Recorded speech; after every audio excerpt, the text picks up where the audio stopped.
Oke, tadinya gue pikir iPhone mini series atau Asus Zenfone 9 adalah the real smartphone dengan compact size.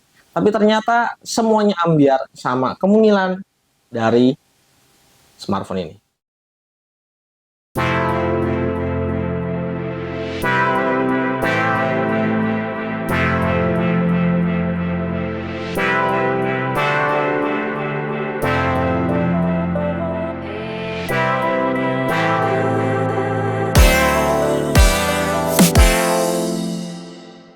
Hai Tech Rusia, ketemu lagi Stepian di sini.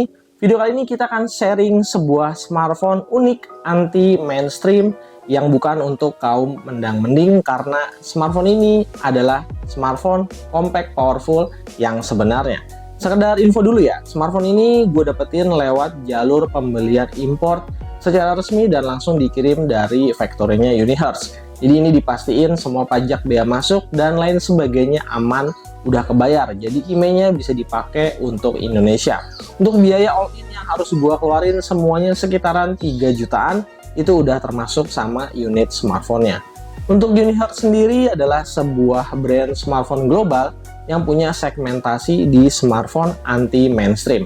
Tapi HP-nya ini emang beneran useful, bukan cuma jualan gimmick marketing aja. In case kalian pengen tahu atau mau beli juga produk-produk dari mereka, website resminya dan link pembelian resminya udah saya taruh di bawah. Nah, untuk Unihertz Jelly 2 yang akan kita review ini, kotak smartphone-nya juga ikutan mini. Di dalamnya selain kertas-kertas dokumen, masih dikasih juga kepala charger dan juga kabel Type-C. Sementara untuk aksesorisnya juga ini lengkap banget. Mulai dari jelly case, screen guard cadangan, dan terakhir dapat juga strap berwarna hitam. So, walau kotaknya mini, tapi isinya tuh maksi banget. Ya, nggak kayak buah-buahan sebelah. Nah, ngomongin soal HP ini, jujur aja gue tuh terkesima ya sama pengalaman yang dikasih sama Unihertz Jelly 2 ini. Bentuknya yang super mini, bikin di tangan tuh kayak berasa bukan megang HP. Bahkan kalau gue sejajarin sama action cam atau TWS di rumah, dimensi ukurannya ini nggak jauh beda, dengan berat cuma 106 gram aja. Alias ini tuh setengah dari HP-HP pada umumnya. HP ini panjangnya juga cuma 9,6 cm dan lebar kurang dari 5 cm. Bagian yang sedikit agak gendut cuma di bagian bezel frame-nya aja yang kelewat dari 1 cm. Gue cukup impress sama build quality dan finishing di HP ini. Dibikinnya tuh niat banget karena bodinya kokoh dan juga tebal. Itu pun masih ditambah kelengkapan form factor yang bisa selengkap HP-HP mainstream saat ini. Mulai dari port charging yang udah USB Type-C, terus dia juga masih ada jack audio, terus urusan biometric unlock dia punya fingerprint scanner dan face unlock. Bahkan nih, fitur premium seperti infrared blaster dan yang nggak boleh ketinggalan, NFC. Pokoknya walaupun HP-nya mini, tapi kalau soal fitur, dia maksi banget. Beralih ke sisi layar, di bagian ini Unihertz Jelly 2 harus bisa dikompromiin ya kalau mau dipakai. Pertama, udah pasti layarnya imut-imut, cuma 3 inci, nggak akan nyaman buat dipakai sebagian besar orang. Tapi untuk saya pribadi, justru HP ini tuh terasa fun buat dipakai. Mungkin karena ukuran jari-jari saya termasuk kecil. Makanya menggunakan Unihertz Jelly 2 sebagai secondary device, menurut saya adalah sesuatu yang possible untuk dilakukan sehari-hari. Termasuk untuk kebutuhan akan e-money, karena ya HP ini udah punya NFC. Terus kualitas layarnya juga emang agak sedikit standar untuk saat ini. Resolusinya di 480 x 854 pixel. Tentu kebanting kalau disamain sama Full HD Plus atau bahkan HD Plus sekalipun. Tapi beruntungnya dengan ukuran yang cuma 3 inci, pixel per pixel di layarnya jadi kelihatan lebih rapat. Alhasil mata saya tuh sedikit ketipu ya, karena awalnya ngira ini tuh di HD 720p. Di luar ukuran layarnya yang mungil tadi, secara visual, kualitas layar dari Unihertz Jelly 2 ini bisa dibilang udah cukup memadai buat dipakai menikmati konten ataupun multimedia lainnya. Kalau mau dipakai harian, tentu aja layar imutnya bakalan jadi tantangan tersendiri. Di sini tuh ada kayak perasaan unik dan asing gitu kalau kita pakai buat scrolling di sosmed ataupun sekedar bernavigasi dari menu ke menu yang justru bikin ketagihan di awal pakai. Walaupun ya tetap aja ya, refresh rate layarnya masih 60 Hz, terus dia punya rasio bezel atas bawah yang masih tebal di 16:9. Tapi ya nggak masalah lah, saya nggak terlalu permasalahan juga. Kenapa? Karena secara fungsional HP ini bekerja dengan sangat baik. Paling kita tuh butuh dituntut untuk konsentrasi lebih aja. Mau dipakai buat typing juga untungnya masih enak lah, nggak terlalu sering typo balas chat pakai HP ini. Untuk OS-nya, Unihertz Jelly 2 berjalan di Android 11 menggunakan Android Stock UI dengan tambahan beberapa fitur gestur dan juga shortcut. Nah, tombol merah yang ada di bawah tombol power ini bisa diprogram ulang untuk shortcut aplikasi atau perintah yang kita butuhin. Jadi kayak semacam tombol quick action gitu. Ini memudahkan akses buat langsung buka apps tanpa harus buka-buka menu satu persatu.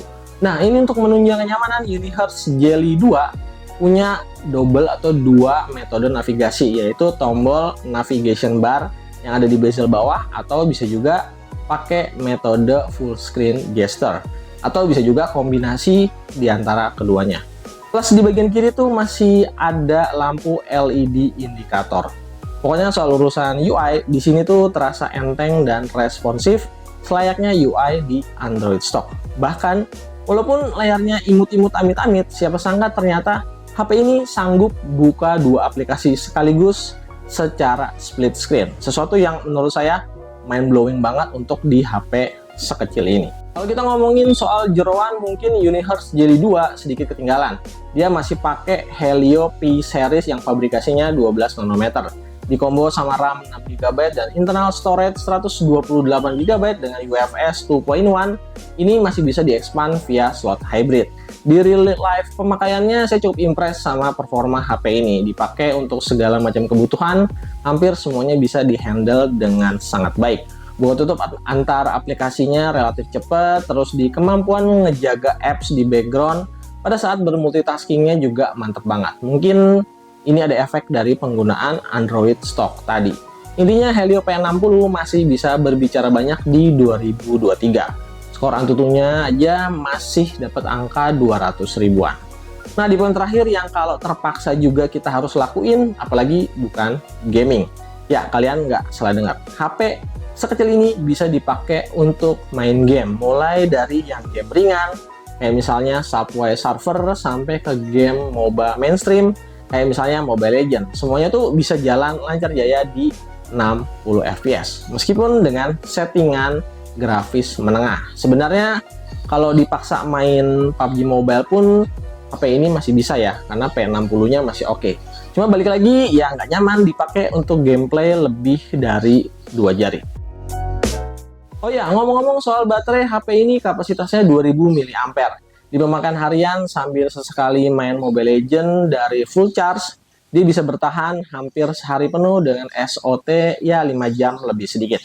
Sementara untuk durasi ngecharge menggunakan charger bawaan 7,5 watt, dia ngabisin waktu 1 jam 15 menit. Nah, sayangnya untuk di kamera, HP ini agak sedikit di bawah standar. Single kamera belakangnya resolusinya 16 megapiksel dengan autofocus, sementara kamera selfie-nya 8 megapiksel dengan fixed focus. Praktis kita nggak bisa berharap terlalu banyak sama kameranya. Ini lebih ke pelengkap aja, yang penting ada. Untuk UI di kameranya juga sederhana banget dan tanpa fitur AI processing sama sekali.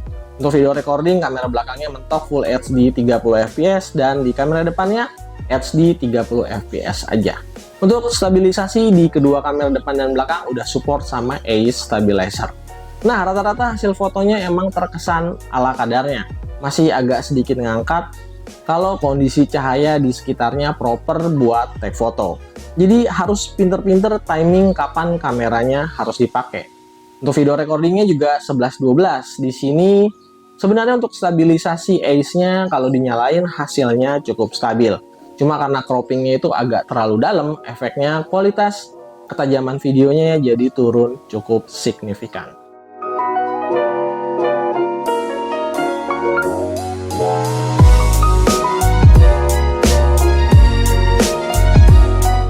Oke, kesimpulannya, Unihertz Jelly 2 emang bukan smartphone umum di pasaran.